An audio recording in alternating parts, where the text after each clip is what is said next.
This definitely did not age well. Bro thought he was Luka or something. And the Warriors did in fact not let them back in it. The third quarter was an absolute beatdown. The Dubs outscored the Lakers 43-24, and at that point, it was game over. But how exactly did the Warriors achieve such a dominant game 2? For starters, going into this game, I had an expectation for Anthony Davis, and let's just say he met my expectations. Prior to this game, I believed that Anthony Davis would not have an Anthony Davis type game, and I wasn't just making a random guess. Oh no, I was basing it off the first round against the Grizzlies. Let me show you what I mean. In game 1, AD had a solid 22 and 12. However, in game 2, he had a poor performance of 13 and 9 on just 4 of 14 shooting.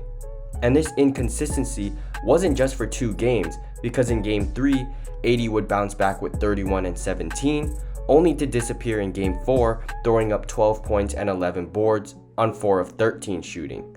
It's clear to see that AD's inconsistency problems are still occurring in this second round matchup, because in game 1, AD had 30 and 23, but in game 2, he had 11 and 7. But this drastic change in stat lines isn't 100% due to AD's normal inconsistency problems, but the Warriors contributed to it too. Well, at least the rebound situation. Due to Looney's sudden illness, JaMychal Green replaced Looney in the starting lineup. And boy, was that a good decision. JaMychal's shooting ability does not only help space the floor, but it keeps AD out on the perimeter so he's not in position for rebounds all of the time. In addition to those two positives, it also keeps LeBron away from the paint, opening up driving lanes. Take a look at this clip. AD is guarding Draymond and LeBron is on JaMychal. Draymond sets a high pick for Curry, and because of Curry's threat, AD has to play up. When Curry comes off the screen, Vanderbilt is now out of the play.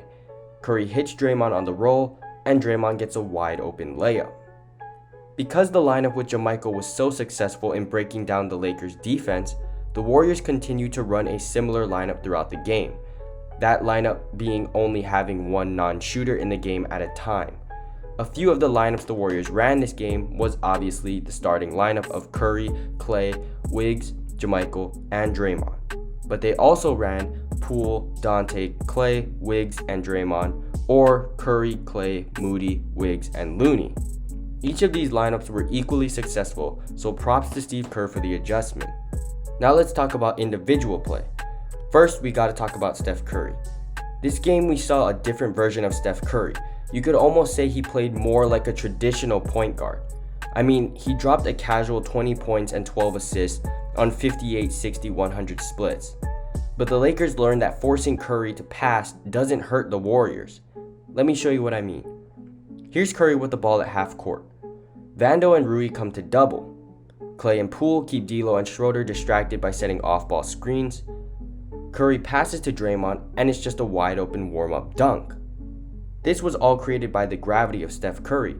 And speaking of his gravity, how many players forced the defense to guard them on the complete wrong side? Not many, but Steph Curry is definitely one of them. Look at this clip. Here's Curry coming off a down screen from Moody. As Curry comes up, Schroeder decides to top block Steph just so he can't get back to the 3.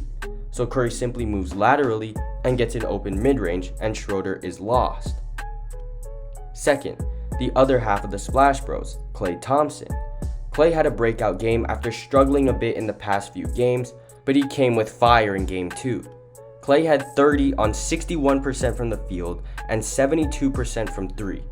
I'm hoping that this game will create a stepping stone for KLAY in the future of this series, because if the Lakers plan to continue doubling Curry, KLAY is gonna have to be KLAY.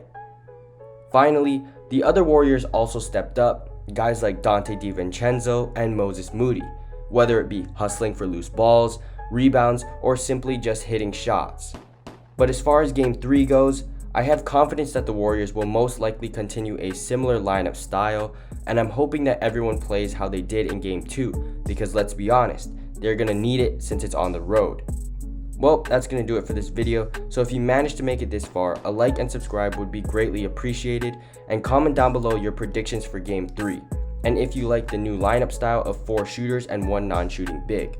See y'all later, have a good day, peace.